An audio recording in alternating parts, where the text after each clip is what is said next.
All right, we're going to take a quick look at culture and review culture. Again, these are at a very high level.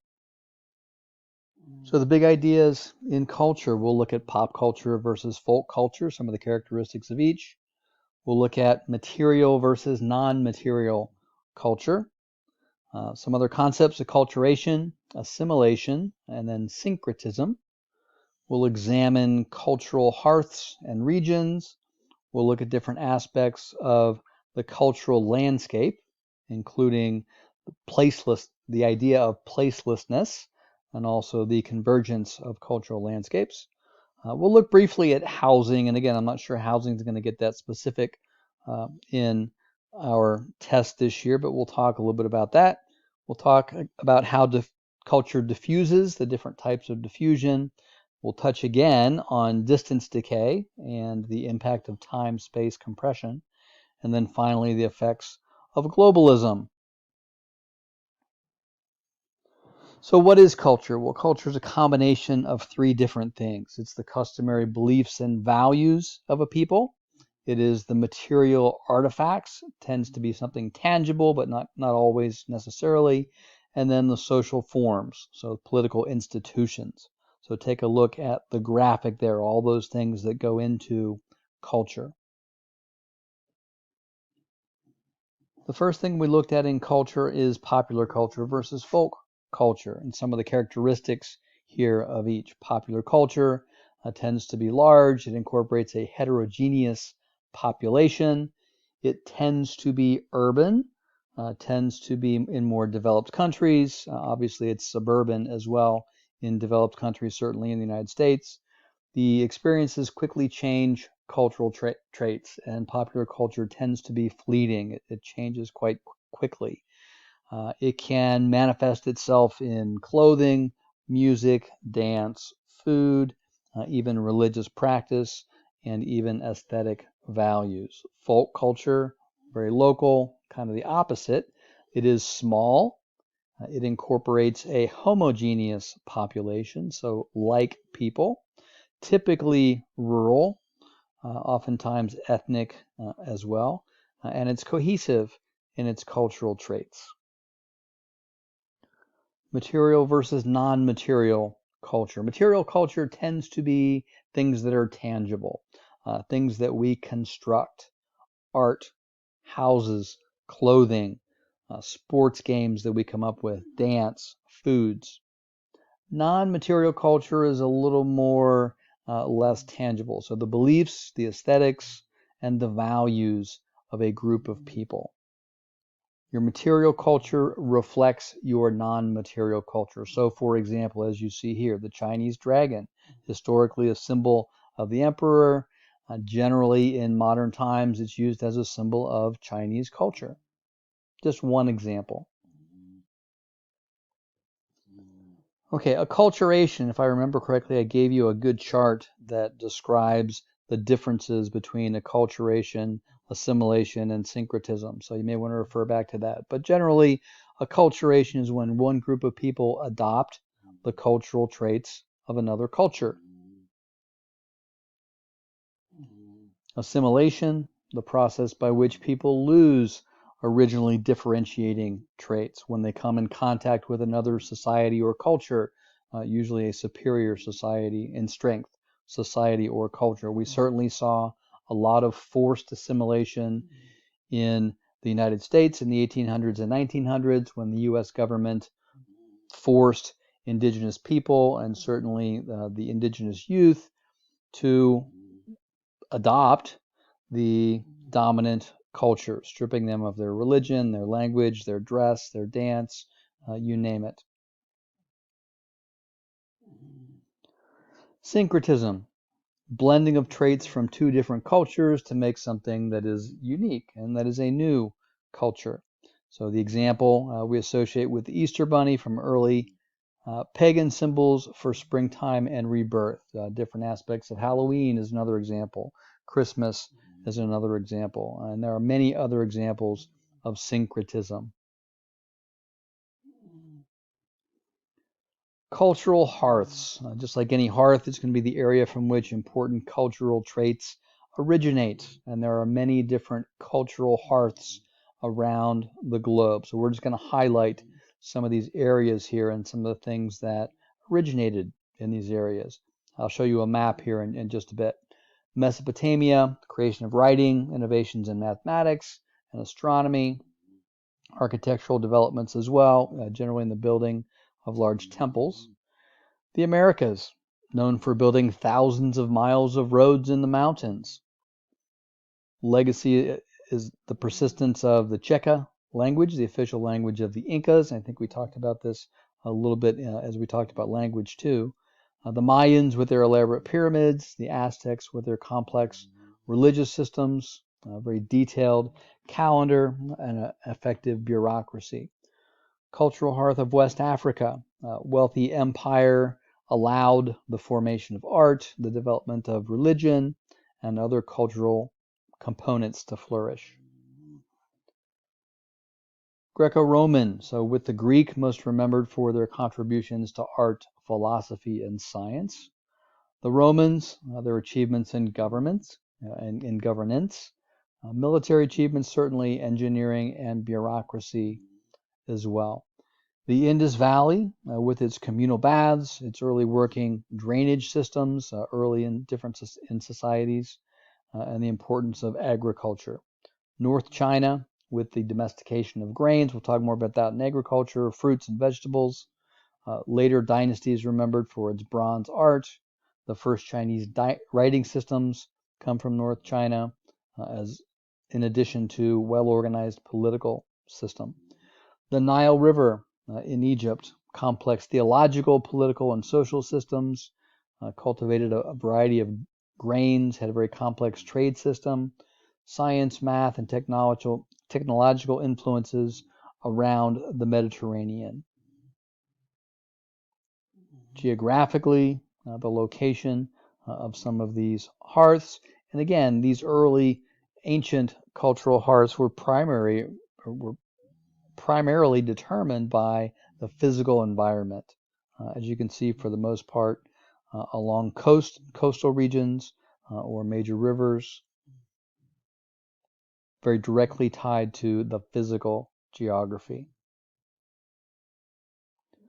What is a cultural region? A region that shares a large number of cultural traits. For example, North Africa has very similar traits in language and in religion. This also relates to formal language regions and also, in some cases, perceptual regions, if you look at the map there on the right.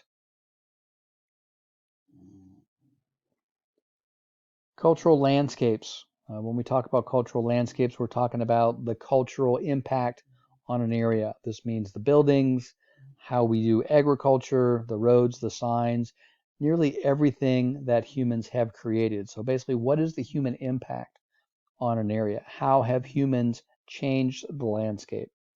What buildings, what statues, and other things have we erected? That's the impact on the physical geography. And that's reflected as an aspect of culture. There's also this concept, and we've talked about it a lot, of placelessness, the loss of the uniqueness of a cultural landscape. So one place looks like another. We can show a picture that has a Home Depot or a Lowe's and a McDonald's and a Target, and there are very many fewer indications as to where you are in the United States or even beyond the United States. Placelessness. The convergence of cultural landscapes, and these images on the right help reflect this. So diffusion of architectural forms and planning around the world, property management companies for efficiency reasons that have world holdings may encourage the same companies to lease space in all of their buildings in different locations.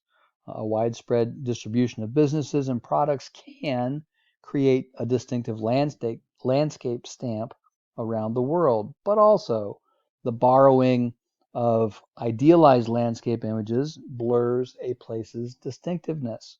And Las Vegas is a great example of this. It tries to look in parts like Paris, like ancient Greece, and other places like that. All right.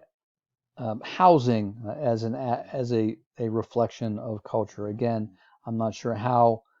Uh, this is a very specific question, so it's important that we understand what we're talking about. And some of this gets to the idea of popular versus folk. So in this case, folk housing is going to be very much determined by what's available in the environment. Is it wood? Is it brick? Is it stone? Is it sod? Those kind of things. Folk housing can also have a climate and topographic influence. It may also reflect the religion or other customary beliefs. Where are the walls or how many walls? What is the orientation of the doors? Could be a religious practice that impacts that. In the US, the style of pioneer homes reflected whatever upscale style was prevalent in the more wealthy east coast of the country from where the people migrated. We've got three major housing types in the early United States. There's the Mid-Atlantic, the I house, which is generally one room deep, 2 rooms wide.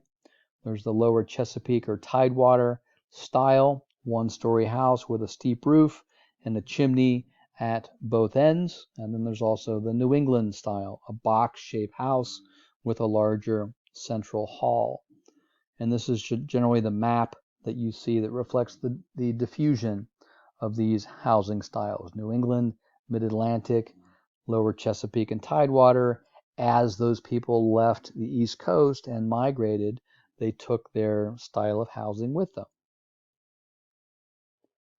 By the time we get to the middle of the 20th century, very much less of a regional influence in terms of housing. It's more a representation of what's popular in popular culture. Increasingly, houses are mass produced by construction companies that often operate in across a region or even in more than a single region. It does show the influence of shapes, materials, details, and other architectural styles that are popular, that are in vogue, the current fashion or style of the moment at any given time. So again, less of an impact in terms of folk culture, much more of an impact in terms of popular culture. And again, here's a more specific look at housing styles and looking at them on a timeline. I'm not very good at looking at a house and telling you what style it is, but you do get a sense of the transition and the progression from this chart. All right, cultural diffusion, and we talked about this a lot, even way back in the early units. Cultural traits spread from a point of origin or a hearth, and there are two ways for that diffusion to happen. The first is expansion diffusion, and there's a few ways that it can expand. One is contagious, certainly a diffusion method that you can be familiar with in 2020. Nearly all adjacent individuals are affected, the flu as an example, COVID-19 as another example. So contagious infusion. So think of it as the disease type of spread, but not just for disease. Hierarchical diffusion, again, it's expansion diffusion. It's expanding the character trait or the cultural trait. Generally through a hierarchy of people. Think of fashion as something that happens along these lines. So a popular star comes up with a style, it sort of trickles down to the masses. Stimulus diffusion, where you have certain aspects, but not all of the ideas that get adopted. And the best example that we talked about of this is the idea of McDonald's, but the idea of McDonald's in India. It's going to look a little bit different. It's going to have recognizable aspects to it, but it is going to be a little bit different. Relocation diffusion. Basically, when you go from one place to another, you pack up your culture with you and you take it. So the movement of individuals who've already adopted an idea or innovation who take that to another place. Think of, for example, Hindus in the United States. They've brought their religion with them, and that's how we have a significant Hindu population here in the US. Independent invention, developments that can be traced back to a specific civilization or hearth. Democracy being one of those examples.